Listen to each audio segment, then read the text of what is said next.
하지정맥류 질환이 있으신 분들은 혈관 사이즈가 언제 쟀냐에 따라서 같은 사람에 있어서도 굉장히 많이 변하고, 다리 굵기도 보시면은 뭐 저녁에는 막 진짜 코끼리 다리 많이 했는데 아침에 일어나시면 되게 얇았다가, 그때마다 우리가 시간에 맞춰서 압박 스타킹을 뭐 얇은 거 신었다가 두꺼운 거 신었다가 뭐 압력을 재가면서 이렇게 못 하잖아요. 안녕하세요, 원님. 네, 안녕하십니까. 잘 지냈어요? 네. 원장님, 오늘은 제가 궁금한 게 있는데, 네네. 하지정맥 하면 제일 먼저 생각나는 게 어떤 거세요? 다리핏? 물론 요즘 다리핏이 핫하긴 하지만 하지정맥 하면은 압박 스타킹이 꼭 나오더라고요. 그래서 이게 압박 스타킹을 왜 꼭 착용을 해야 되는지, 그러면 압박 스타킹의 원리는 어떻게 되는지, 이런 부분들이 좀 궁금해서 오늘 왔거든요. 평소에 환자분들한테 압박 스타킹 권유나 아니면 이야기를 많이 하세요? 하지정맥류는 왜 한번 생기면은 이제 옆으로 자꾸 계속 좀 진행되는 질환이잖아요. 압박 스타킹 자체가 하지정맥류를 치료해주지는 못하지만 그걸 조금이라도 막아줄 수 있기 때문에, 저는 좀 기본적으로 하지정맥류 질환이 있으신 분들은 좀 적극 추천하는 방향이거든요. 혈관 사이즈가 언제 쟀냐에 따라서 같은 사람에 있어서도 굉장히 많이 변하고, 다리 굵기도 보시면은 뭐 저녁에는 막 진짜 코끼리 다리 많이 했는데 아침에 일어나시면 되게 얇았다가, 그때마다 우리가 시간에 맞춰서 압박 스타킹을 뭐 얇은 거 신었다가 두꺼운 거 신었다가 뭐 압력을 재가면서 이렇게 못 하잖아요. 그래서 이게 딱 천편일률적으로 압박 스타킹 신으면 좋다, 나쁘다 이렇게 말하기는 또 조금 어려운 부분들이 있어요. 왜냐면 이제 압박 스타킹도 한 회사에서 나오는 것만 해도 압력에 따라서도 종류가 되게 많고, 이 형태에 따라서도 종류가 되게 많고, 그래서 이게 조금 조심스러운 부분이 없지 않아 있긴 있습니다. 그러니까 압박 스타킹 역할 중에 제일 중요한 게, 정맥은 잘 눌려야지만 돼요. 펌프가 따로 없으니까 근육 사이 이런 데 얇게 분포하고 있다가 조금이라도 움직여지면 걔를 원동력 삼아서 이렇게 잘 짜질 수 있으려면 좀 잘 눌려야 되거든요. 이랬을 때 정맥이 늘어나는 걸 좀 예방해 주는 것도 압박 스타킹이 해야 될 역할 중에 하나고, 그 다음에 저는 더 중요하게 생각하는 게, 이제 근육이 어쨌든 커져서 이렇게 수축을 하면서 정맥을 눌러야 되잖아요. 그랬을 때 이게 바깥쪽에서 누군가 한 번 더 이렇게 꽉 안아줘서 짤 때 더 잘 짤 수 있게 해준다, 약간 이런 느낌이 저는 더 중요한 것 같아요.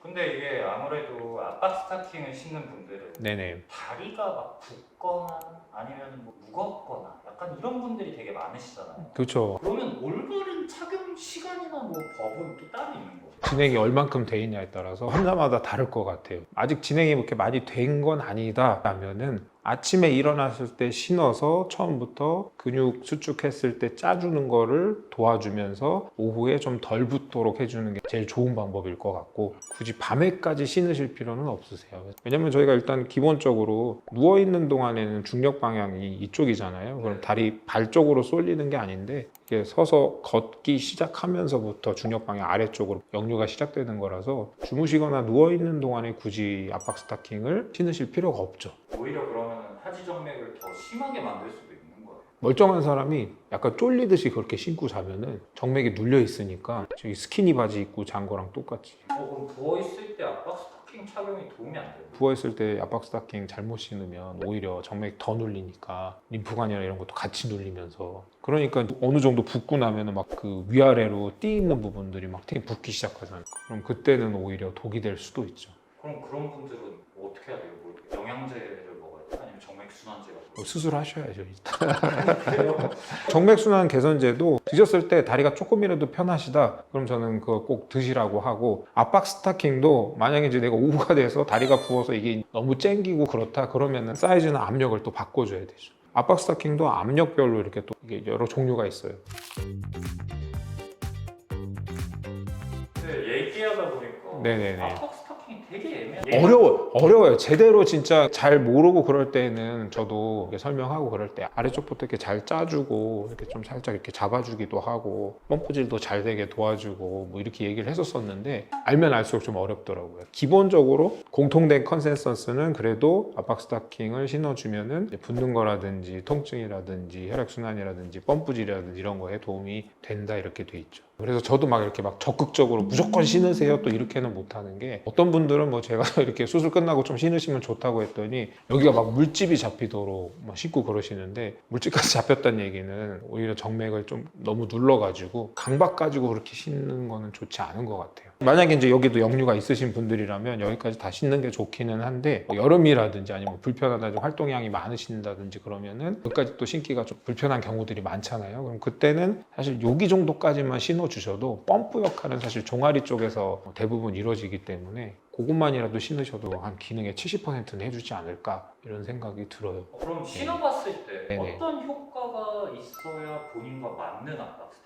일단은 너무 딱 신었을 때 너무 쫄린다 이런 느낌이면은 오히려 지금 나한테 작은 것 같아요. 그리고 저희가 이걸 신을 때는 오전에 다리가 안 부었을 때 먼저 신는 거잖아요. 그래서 그때는 너무 이렇게 쫄리고 그러면은 안 되고, 뭔가 바깥쪽에서 얘를 좀 단단하게 잡아준다 이런 느낌으로 신으시면 제일 좋을 것 같아요. 일단 그럼 제일 좋은 건 다리 쪽에 문제가 있다라고 느껴지면 일단 원인을 먼저 찾아보고 그런 다음에 뭐 압박 스타킹을 착용하든 영양제를 먹든 수술을 받든 하는 게 제일 좋은 거네요.